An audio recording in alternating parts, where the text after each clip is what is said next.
Hello children. Today we are going to start our new chapter number 17. ठीक है, आज हम अपना न्यू चैप्टर स्टार्ट करेंगे जो कि है चैप्टर नंबर 17. उसका पार्ट ए करेंगे. The name of this chapter is Nandita in Mumbai. ठीक है, ये एक नंदिता है जो कि मुंबई में है. उनके ऊपर एक ये स्टोरी दी गई है. I came to Mumbai a month एगो.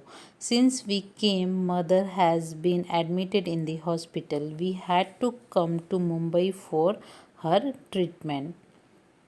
ठीक है, नंदिता बताती है आई केम टू मुंबई, मैं मुंबई आई मंथ एगो, एक मंथ पहले. क्यों? Since we came mother has been admitted in the hospital.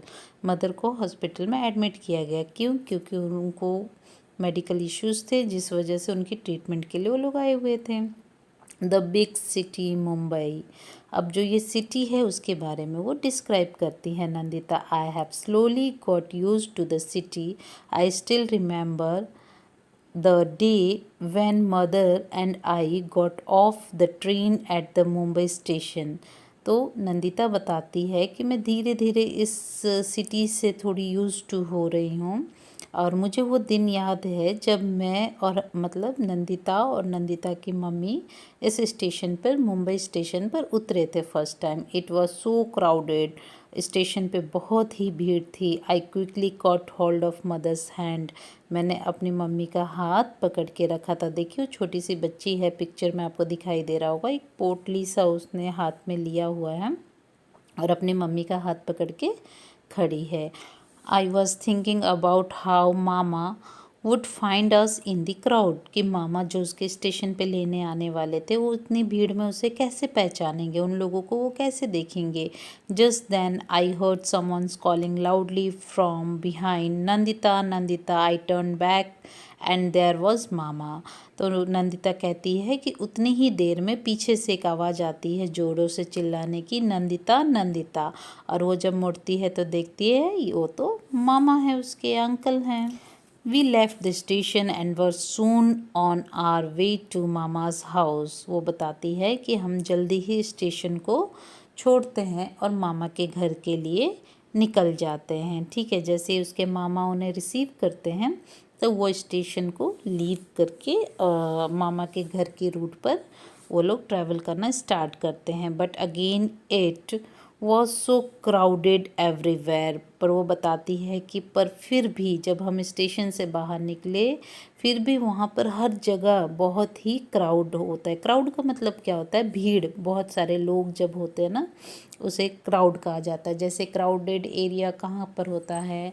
अगर आप स्टेशन पे जाएंगे वहाँ पे आपको क्राउड देखने को मिलेगा, या फिर आप किसी फेयर में मेले में गए हुए हैं तो वहाँ पे भी आपको बहुत सारे लोगों की भीड़ दिखाई देती है ना. There were many huts lined all along the narrow street. वो बताती है कि वहाँ पे बहुत सारे हर्ट्स हैं, झुग्गी झोपड़ी जो होती है लाइन से हैं छोटे छोटे स्ट्रीट्स में. नैरो स्ट्रीट मतलब जो पतली सी गली होती है वहाँ पर. We went through the street to reach mama's house. और वो कहती है कि हम स्ट्रीट में से पास होते हैं मामा के घर जाने के लिए.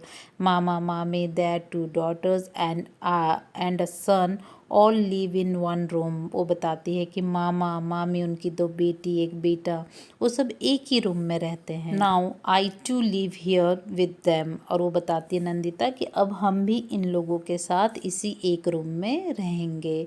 It is here that we sit sleep cook and wash all in 1 room. वो बताती है कि इसी एक रूम में हमें खाना भी बनाना है, सोना भी है, वॉश भी करना है, सब कुछ हमें इसी एक रूम में करना है. तो सो चिल्ड्रन क्या है, मुंबई जो है सिटी ये बहुत ही क्राउडेड सिटी है. सो यहाँ पर बड़े बड़े फ्लैट्स लेना, घर लेना बहुत ही कॉस्टली होता है. सो वहाँ पर लोग एक छोटा छोटा रूम बनाकर रहते हैं, एक ही रूम शेयर करते हैं फैमिली के सभी members. My house in the village also has only 1 room. तो वो बताती है कि जो मेरे गांव में मेरा घर है उसमें भी एक रूम है. But we have separate place for cooking and for bathing. पर गांव का घर जो है उसमें एक रूम है, बट बाथिंग के लिए, कुकिंग के लिए अलग अलग सेपरेट रूम है। जैसे कुकिंग के लिए किचन और बाथरूम, बाथिंग के लिए बाथरूम है। We also have a courtyard outside. वो बताती है कि हमारे गांव वाले घर में बाहर की ओर आंगन भी है।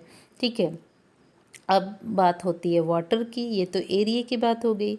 मामी Seema and I get up 4 o'clock every morning and go to the public tap to fill water. वो बताती है कि मामी, सीमा और मैं 4 o'clock एवरी मॉर्निंग को वेकअप हो जाते थे और पब्लिक टैप के पास जाकर वाटर फिल करते थे।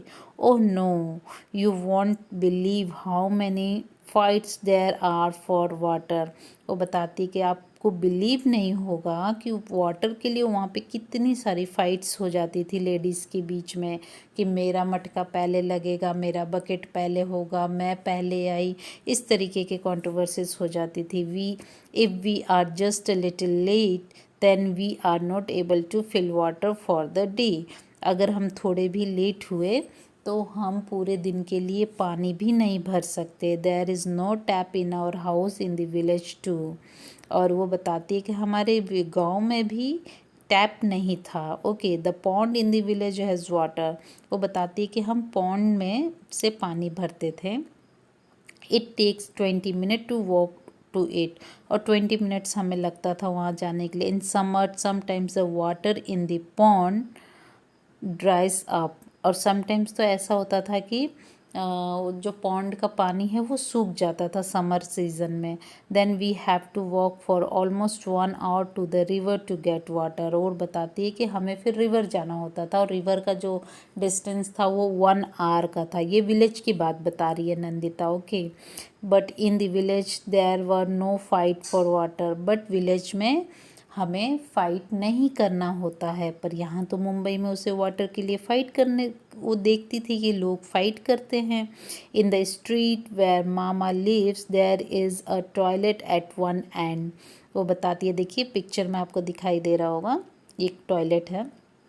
तो बताती कि जिस स्ट्रीट में मामा रहते थे वहाँ पर एक टॉयलेट होता था कॉर्नर में, एंड में। Everyone in the street uses that toilet. और एक ये कॉमन टॉयलेट होता था। ओके, पूरे सोसाइटी के, स्ट्रीट के लोग वही टॉयलेट यूज़ करते थे। It is always very dirty and smell so bad.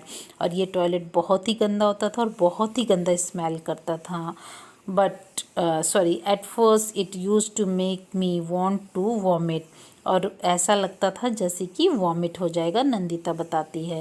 Eight times there is no water, we have to take water with us. और इसके अंदर वाटर भी नहीं होता था, हमें वाटर भी खुद ले जाना होता था। Now I am getting used to all this. तो नंदिता बताती है, बट अब धीरे धीरे मैं इन सभी चीज़ों से यूज टू हो गई हूँ। In the village people go to the open place और फील्ड फॉर टॉयलेट। कि गांव में लोग, नंदिता बताती है कि गांव में लोग जो हैं वो ओपन फील्ड में टॉयलेट के लिए जाते थे। ठीक है, खुले में ही, मतलब ये टॉयलेट्स करना, ये सब कुछ ओपन ए प्लेस पर होता था। The man and women go to different places. और मैन का अलग होता था लोकेशन, वुमेन का अलग होता था। ऐसा नंदिता बता रही है कि गांव में ओपन एरिया में ही टॉयलेट किया जाता था यूज़। सो डियर, आज की इस वीडियो में हम यहीं तक देखेंगे। नेक्स्ट वीडियो में हम चैप्टर को कंटिन्यू करेंगे। Thank you.